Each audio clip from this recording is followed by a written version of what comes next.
Hello and welcome to the Greater Reston Living Podcast, where we cover everything happening in Reston and Herndon. And we have a big show for you guys today.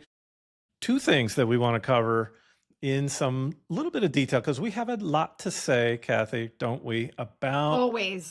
Fairfax. First topic, Fairfax County's public school ID cards. There's something, we got some thoughts. And then we also learned, just dropping the other day, is a major over $22 billion plan to transform Dulles Airport. We're going to break it down and we're going to talk about what we think about it as well. And we're going to love to hear what you guys think about that. But before we get started, a couple of odds and ends that we got to keep up with everything happening here. Yeah. Kathy, we got a fun event coming up soon that people need to make sure they get on their calendars. What is it? Well, we've talked about it before, but it is the Cardboard Regatta over at Lake Ann Plaza. It's next weekend, August 8th, and it should start around 1 p.m. This It's is a lot of fun. One of the best events out there. I think that's perfect for Lake Ann. Thousands of people line up around the outskirts of, or on the decks of Lake Ann on the plaza. People are having beers at Lake Ann Brew House, the whole thing, right? Reston Museum sponsors the event. Sponsored by the Reston Museum. Yeah. So good times. And then they have a Titanic award. Remember that? So Graham and I, we built a boat twice. We're not doing it this year. We just haven't had enough time. Graham, let's put it on the calendar for next year. Let's build a boat. We'll see. We'll see. Yes. Maybe I'll get in the boat, but it is a lot of fun. Whether you're rowing or you're spectating, you will have fun. Yeah. Cool. All right. So that's one thing that everybody needs to get going with. Put that on their calendars and make a date of it with their family. The other thing we had a good time with on the Instagram and Facebook channels this week was finding out what people thought are the worst traffic intersections in Reston. Now, I mean, there's a whole bunch of them to choose from. Reston and Herndon. We were talking about different intersections in Reston and Herndon. We're sharing the love between them both. What were some of the intersections that got the most love or hate, I should say, actually, right? Well, we talked about, we had a poll up there and there were people who commented on other intersections that we didn't even put on there. But some of them were Reston Parkway and Sunset Hills Road. Yes, that's one of our worst, I know. Right? Coming off the Dulles Toll Road and trying to merge on, but then you have to go over 4 lanes to make the left-hand turn onto Sunset Hills. Yeah. I think that so people coming from dangerous. The toll road, they're coming from Washington, D.C. direction toward Reston, coming from Tyson's toward Reston, and then they get off the toll road and they go north on Reston Parkway. And when they go north on Reston Parkway, they're usually many of them, scooch over, like you said, 4 or 5 lanes. Sometimes they go 5 lanes all the way over to the farthest left one. And they are literally just trying to jockey for position. Meanwhile, everybody's lining up in that left-hand non-turn lane because they want to go straight because they're trying to get into the Reston Town Center, which is right after that intersection. So now you got all these people cutting across. It just drives me nuts. And then you have the people who are making the right-hand turn because they want to go towards Plaza America. Yeah. And maybe the Metro head that way. I mean, people are going right. They come off the exit, they go right. That's okay. It's issue is everybody. Exactly. I think there needs to be going in and out. Some hard lines that make it obvious you can't change lanes. I think you should come off and you'd have to either go right or go straight. And if you're going to the Reston Town Center, you need to go up to New Dominion Parkway and turn left. Not at the first, what road is that one? Bluemont? The first one is Bluemont. And so you don't want to I mean, you can't cut across to get into Bluemont either. That's also a tight 3 or 4 lanes. But hey, we're from New Jersey. We weave to achieve. Originally from New Jersey. We've been here 30 years now. But originally, I like to say we since weave 1996. To achieve. But let's share a little bit of the other worst, because let's not just talk about one. Yeah. So Reston Parkway and Barron Cameron, that got a lot of votes.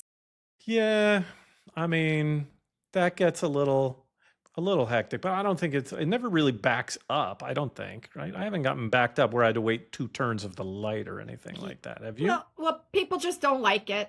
I mean, it's always crowded. But it's always the crowded. other one that was a good one was Wheelie Ave and Sunrise Valley near Reston Station.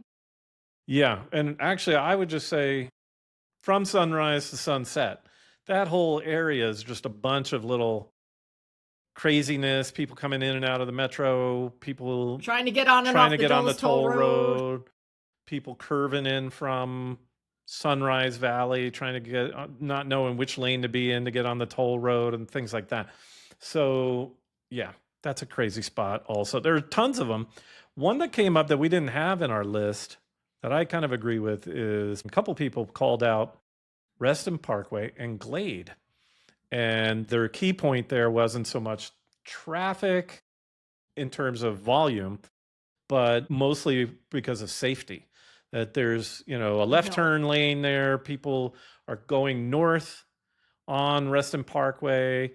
The people coming south on Reston Parkway want to turn left on the Glade. They have to go across that entire traffic area, and it's very hard to see when cars are lined up in the left turn lanes on either direction. Really, this works for either direction. And so you feel like you're taking your life in your hands crossing Glade, right? When you're going on Reston Parkway, either direction, you're almost taking your life in your hands, thinking somebody might not see you, and they make a left turn right in front of you. Yeah, that one. Let's talk a little bit about the Herndon ones. I've had some close calls there. Yeah, which ones came up in Herndon? There were a lot on Elden Street. Yeah, and through Herndon. For good reason. For good reason, I guess. There was Herndon Parkway and Elden Street.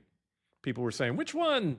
The northern part of Herndon Parkway or the southern part? I would call it, I think we were calling out the southern part because that gets a little more congested down there, closer to Whirlgate in that area. There's just a lot of traffic building up in and around that area before you go through town. But we didn't have it on the list, but a lot of people say, or sometimes we've encountered little backups right at Spring Street and Elden, right? Where Jimmy's is.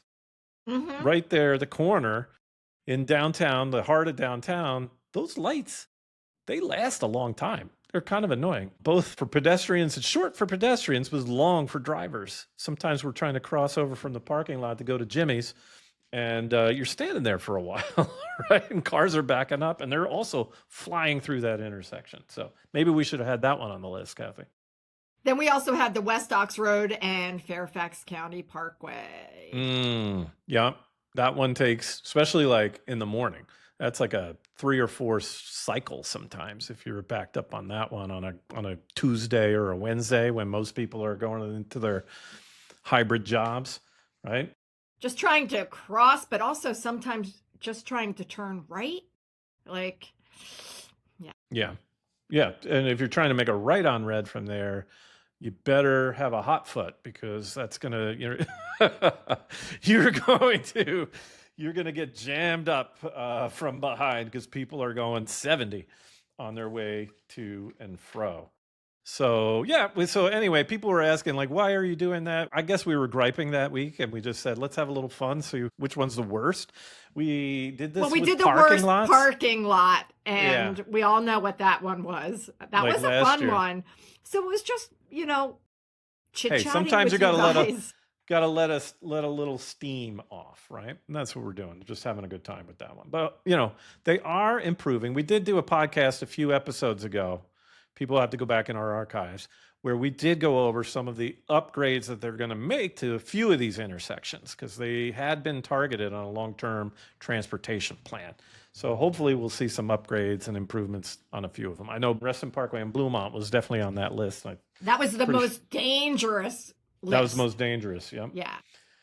All right. Enough with the traffic. So now we have Fairfax County Public Schools. Now, you and I have had our kids did go through Fairfax County Public Schools, but they're adults now. So it's been a few years. So we got to acknowledge this up front, Kathy, right? It's been Because I was a few little years. surprised when I saw this. Yeah, Like, been a I few had years no since we've idea. had kids directly impacted by Fairfax County Public School policies or bus routes or any of these boundaries, things like that, have been of far less concern to us than when when your kids are in the schools, right? But we're trying to keep up on it. Keeping up. FCPS has a new student ID card system that's in place going into this year, 2026 to 2027 academic year. So this school year, which is about to start in about 2 or 3 weeks, 2 weeks almost, right? Because it starts earlier in August, I think. We'll have to get the actual date out there, but it's coming up soon, much sooner than it used to when our kids were doing it after Labor Day. And they're rolling out this new ID card system, primarily, or at least initially, so that the parents and students, and so that the administration will know whether or not a student got on or got off a particular bus. Yes. And they will have student ID cards that they have to tap when they board and tap when they get off the bus. Yeah. But they have to wear them all day. That's what, we're hearing. Yeah, I saw that they were to wear them all day. I'm guessing like as a lanyard or something. That's what I was thinking. Or are they pinning it on? I'm not exactly sure. But this feels like there's potential here for some problems to occur, Kathy. What do you think? First, what do you think about the idea? Let's just focus it primarily only on the initial element of it, which is clocking on and clocking off of buses. What are we thinking? Well, I'm thinking it complicates things, especially for elementary school kids. Yeah. Like having that be part of a dress code, or and having them remember to wear it, and then kids lose everything. So right. Like I think that's the biggest fear. Garbage. I think our kids would have had it go through the wash a million times, right? I mean, along with their phones. How many times? And rocks. Yeah. I would find rocks, big rocks. But I imagine I would have found the ID. But guess what? Only our kids are old enough now where they had flip phones to begin with. Those little, I don't know, what were those little slider phones that they used to you could type hack away things on? Yeah. Sidekicks. I think they were called sidekicks. Oh, I don't remember. And they had those. Well, I remember the phone. I don't remember what they were called. It was a flip phone. So I remember. This is because I had to buy 12 of them because they kept losing them. Why? Because they kept going through the laundry.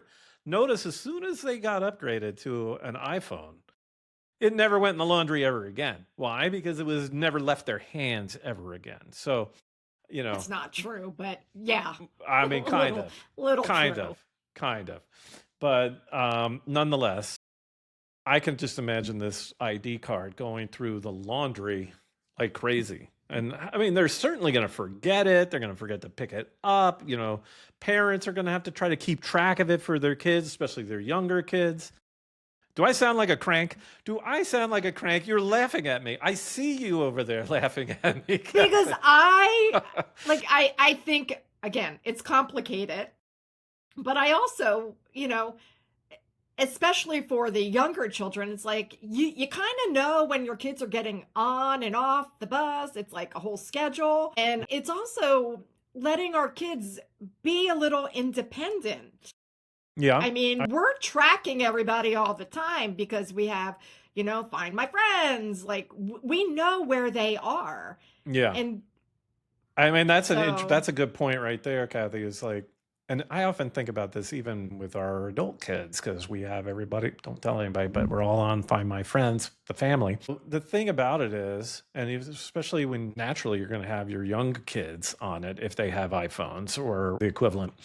And I worry about it from the standpoint of, or what I think is odd is that the more security we have, like the ability to track where somebody is based on their phone, the less safe we feel. And we want to put more security layered on top of that.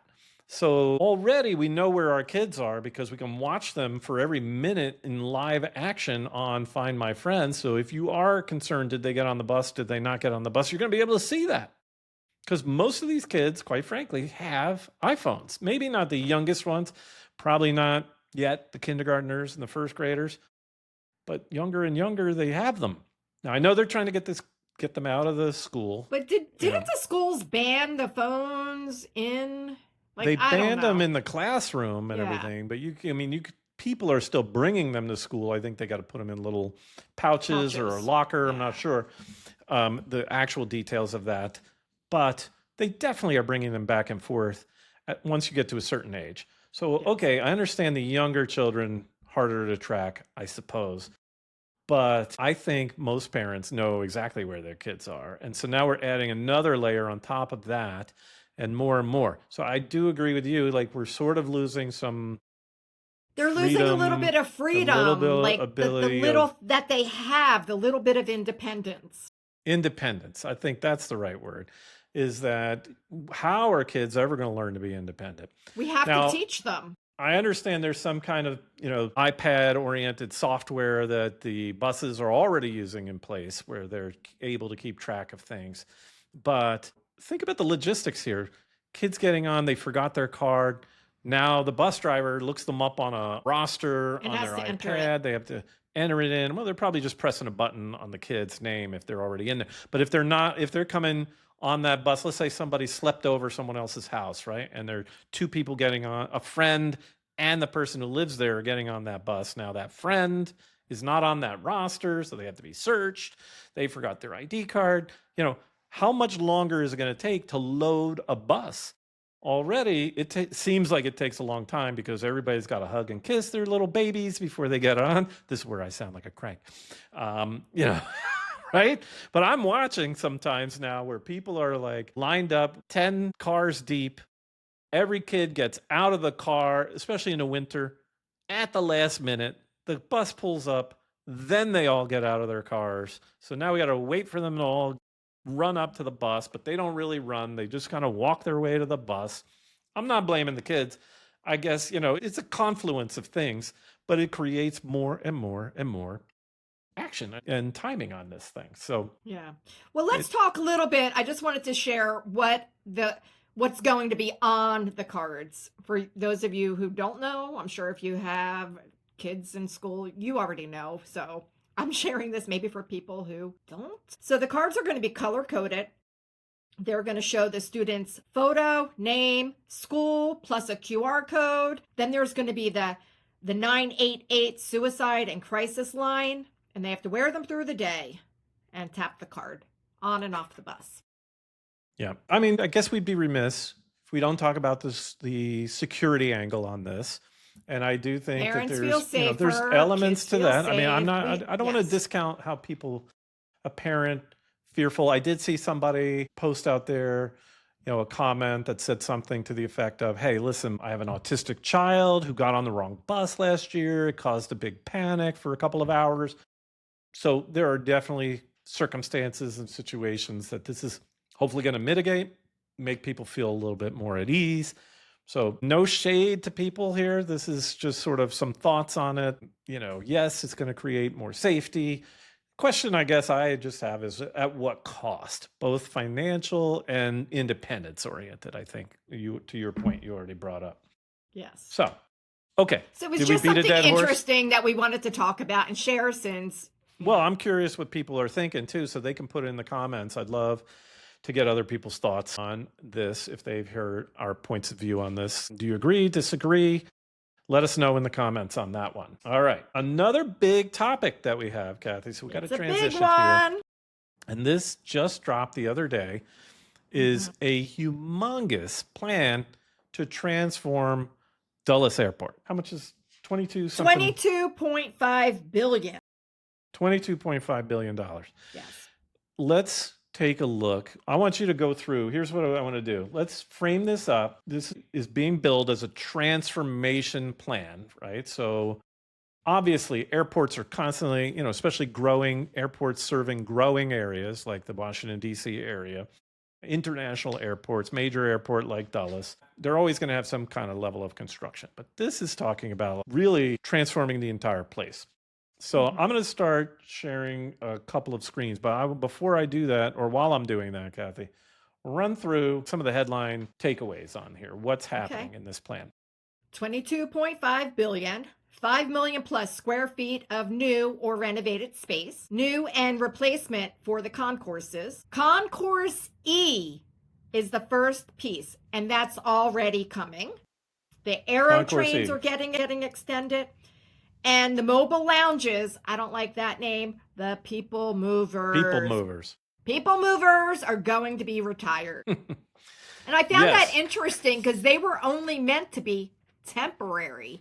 And they've been rolling since 1962. Yeah, so there's a lot to break down here. And I've just pulled up sort of their one-sheeter for the largest takeaways on this, basically saying that this is to be transformed into a world-class gateway for the nation's capital. No argument. We need a world-class gateway. That's something that I think, you're going to be the world's capital, so to speak. If Washington, D.C. is the capital of the United States being one of the most prominent countries out there, then yes, we need world-class facilities serving the city, I think, and the region. And then ultimately, the attempt is to make a smoother start to the trip, so making it easier to park, easier to get there, easier to take the metro, easier to move from the parking and the metro into the airport, more flight options. So there'll be more gates, more terminals, or concourses, as they call it. We'll take a look at all of this in a minute. We're going to look at renderings of these. Easier ways to move through Dulles. So you mentioned getting rid of the people movers and the expansion of what's called the AeroTrain. So that's going to be connecting all of these new concourses that they're planning. And then just an overall elevated experience from arrival to departure. So including things like new walkable paths, larger and better customs facilities, better baggage handling and dining and shopping. And you'll see in these renderings, the scale at which we're talking about some of these changes. In fact, why don't we go to those now? So they released 6 or so images to give you an idea of this. So if you picture now the daily parking, the parking that is meant for hourly parking, it's the hourly parking that's right in front of the main terminal. So you're going around that loop and you're basically going around that parking before you get to arrivals and departure. That parking area, imagine a promenade that's leading into the main terminal that we all know and love today. Parking on either side. I think they're also talking about like parking below it, but I'm not sure how that's possible. And, a nice promenade to get you in and out. So presumably from the metro area, not only can you go underground, but you would be able to walk overground as well to get into the main terminal. And you'll notice, Kathy, the main terminal is pretty big, right? Already, wouldn't you say? Like it's pretty imposing when you see it on the skyline. Yeah. Now they're talking about having another layer that's sort of on top and a little bit removed from the front portion. So good news for fans of the Saarinen, I think that's how you say the name, Saarinen architected. Yeah. Is that the plan is to keep that front face. But they're changing it. The facade, not changing the facade. They're going to be enhancing the interior portion of it. The exterior facade would stay the same, but they would add onto it or enhance it by having these additional elements to the back and to the sides. And we can see those in some of these other renderings.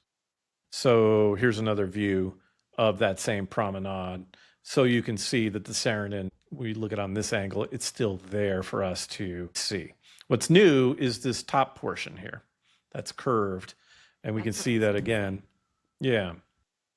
Here's an example of the route that both the AeroTrain would take and also improved underground moving walkways. And so the idea is to have all new concourses. Now, we already have this concourse here, which is the A and B gates. And that you can get to through a moving walkway and or through the AeroTrain. And then there is the C and D gates, which actually were built in the 80s and were supposed to be temporary, Kathy, if you can believe that. 1985 is when they were built. Yeah. So this is predominantly where United has most of its traffic, is in the C and D gates. So if you're ever flying on United, anywhere of distance, you're going to the C and D gates. And usually you take the AeroTrain to those C gates, for example, and you notice that the AeroTrain drops you off pretty far away from the main terminal. You have to kind of go up you get out of that train, you have to go up a ramp, you have to walk, and there's a little people mover that's, maybe a couple tenths of a mile, and then up a giant escalator. Well, that AeroTrain was built where the E-gates are, the newest ones that are already in the works. So good news here is there's some low-hanging fruit from this project that's going to happen just fairly soon. The E-gates are in progress as we speak, and I think they've made significant progress and are, I forget the date on that, Kathy, but they should be coming. I think you said, 20 years? No, on the date for the E-gates in particular. You didn't tell me that. No, I know. But how long the project is going to take? This project overall is probably going to be a 10-year project at minimum. But, of course, it got put out, not that I want to get into the politics of anything, but the administration was out there talking about how this will be ready to go in 2 years. Not likely, since I think most of this, other than the E-gates, is not even going to start until 2027. So I don't know where that's coming from. But anyway, there's definitely going to be, and I think we have some of the stats on this, Kathy. How many more flights and more You told me. capacity? I don't remember the Here we go. exact The capacity. number. The master plan aims to grow Dulles from about 27 million annual passengers today to about 45 million by 2045. So yeah, that's 20 years right there, right? Just about. And that would be hundreds of new flights. And obviously, we'll need more concourses for those. And you can see they're basically lined up. The thing that this plan does is it essentially uses the existing footprint of the airport operations without impacting or requiring any new runways. And I think that's what Dulles has always benefited from, having these gigantic runways, and they have a tremendous amount of capacity through those runways. The problem has been there hasn't been enough traffic to justify those runways. There's capacity on those runways. So now, if this plan goes through, we're going to see that capacity maybe reached on the runway. So we're talking about like doubling the number of passengers in a 20-year period of time. Just think about what that's going to do in terms of the local economy. Herndon. To Reston and Herndon, to Loudoun County. We talk about it all the time. And the Dulles more corridor. Jobs, more people, more traffic. But the beauty of it is that people are always looking to live near transportation. They want to be near the metro. They want to be near the Dulles Airport. And we're also so close to Reagan. So it's easy to get in and out and easy for people to come visit. Yeah. Well, and if it's more convenient to get from the metro into the airport and to get to your gate, I could see more people doing the metro, not just from Washington, D.C. out to Dulles, but from Tysons, from Reston.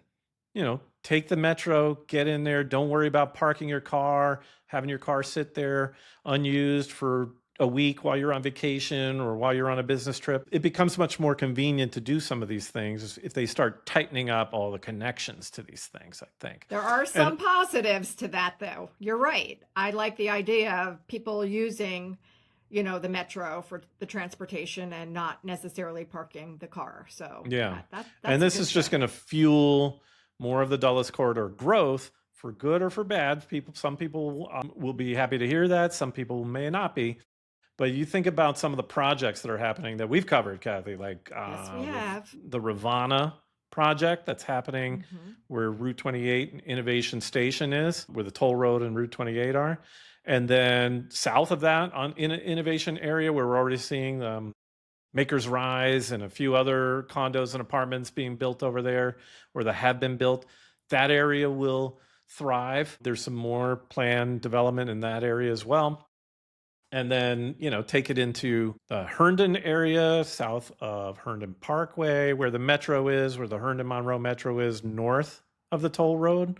There's a lot planned there. We should do a future podcast on what's planned in that area. And then Reston itself, we all know we've been covering a lot of the developments that are happening in Reston. So there's going to be more growth here. Again, some people will love to hear that. We talk about it every week. Talk about it every week because it's happening in real time in front of our eyes. Will be happening for the next 15 or 20 years. And if Dulles transformation plan is kind of cementing it, I think it'll be clear. So if you do not like having all of this growth, it might be time for you to make a move because you're only going to see more of this.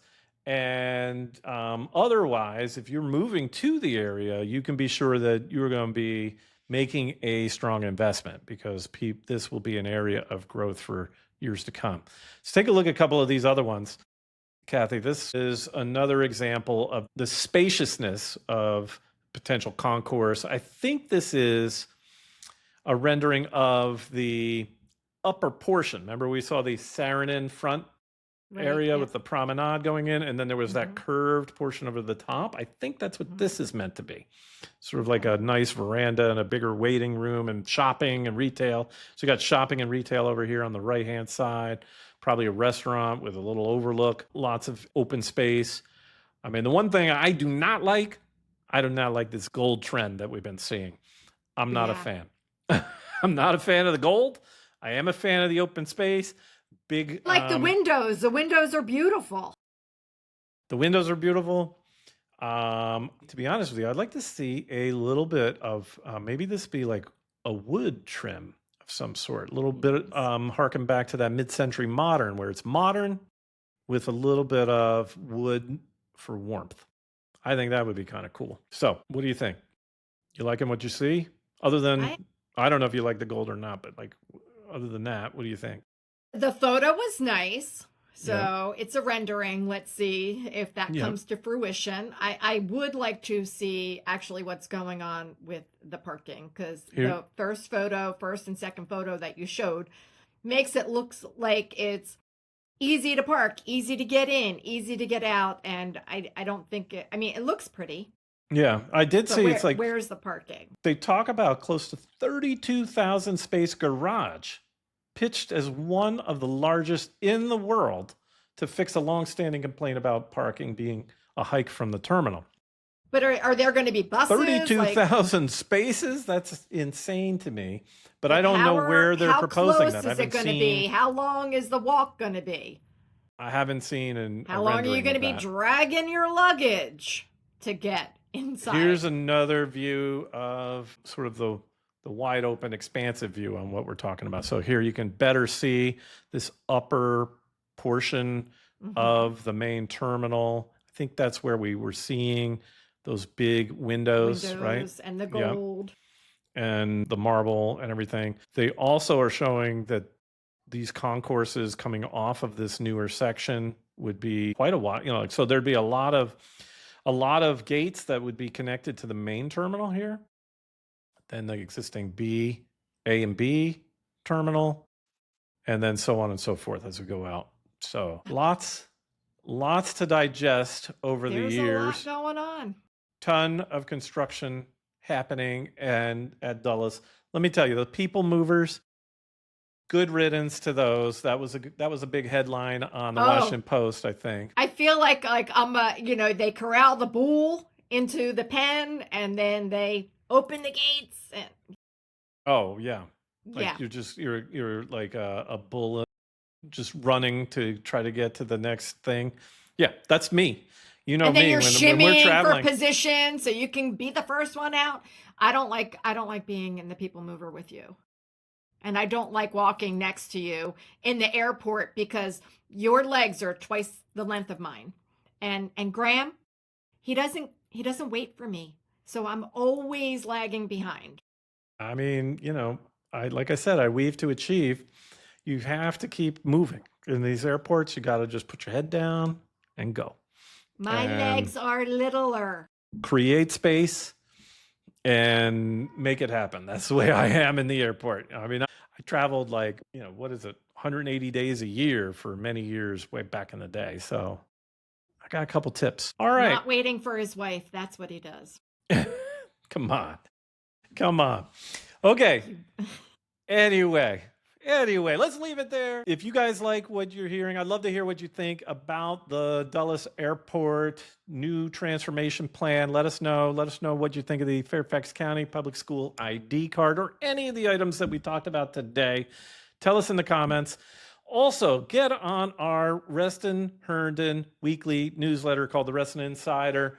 You won't regret it. It is the newsletter. It keeps you up to date with everything that we're talking about here, but also other things, every event, large and small, that's happening in the area, the concerts, all the good stuff, the news of the day as well is all in there. And hopefully we see you at the Cardboard Regatta. Maybe we'll see you at the Cardboard Boat Regatta. If you see us out and about, don't hesitate to come up and say hi.